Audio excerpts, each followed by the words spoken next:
Since the success of Renaissance Capital and the book The Men Who Solved the Markets, awareness of a specific trading style has been raised, which is now sometimes referred to as micro-alpha.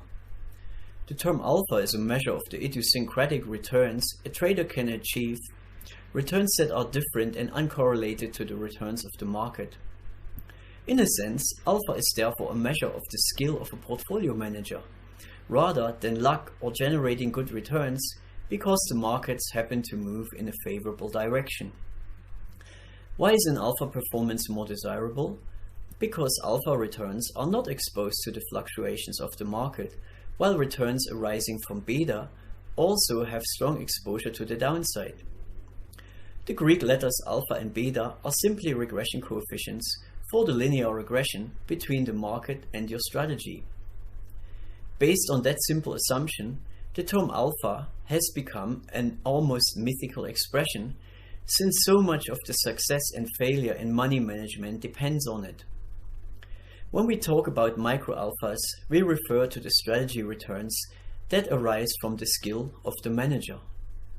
In the past, finding idiosyncratic returns was easier in the sense that they were more obvious from today's perspective and with faster computer technology.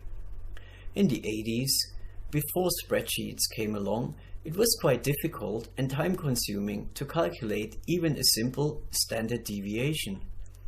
How early market anomalies got exploited using the first computers is described nicely in Ed Thorp's book, The Man for All Markets.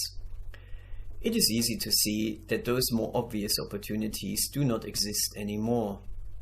Too many people with desktop computers, orders of magnitude more powerful than Ed Thorp's machines, are now searching for new alphas and arbitraging away more conventional inefficiencies.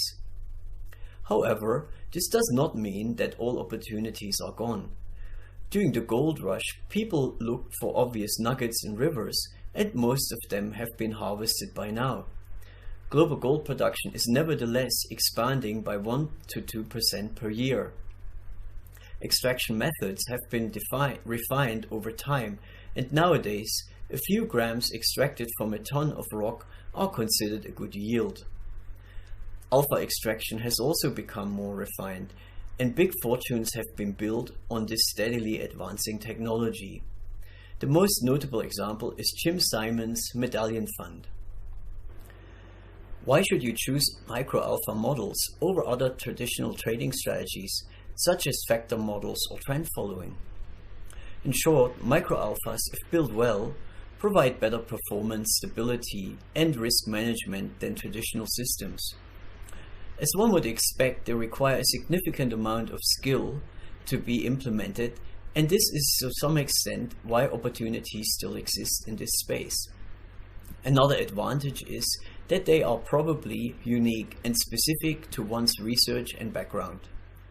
In this course, we will learn about the underlying principles of micro-alphas, their evaluation and implementation in trading systems.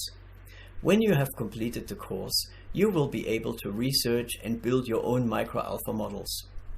So, let's get started.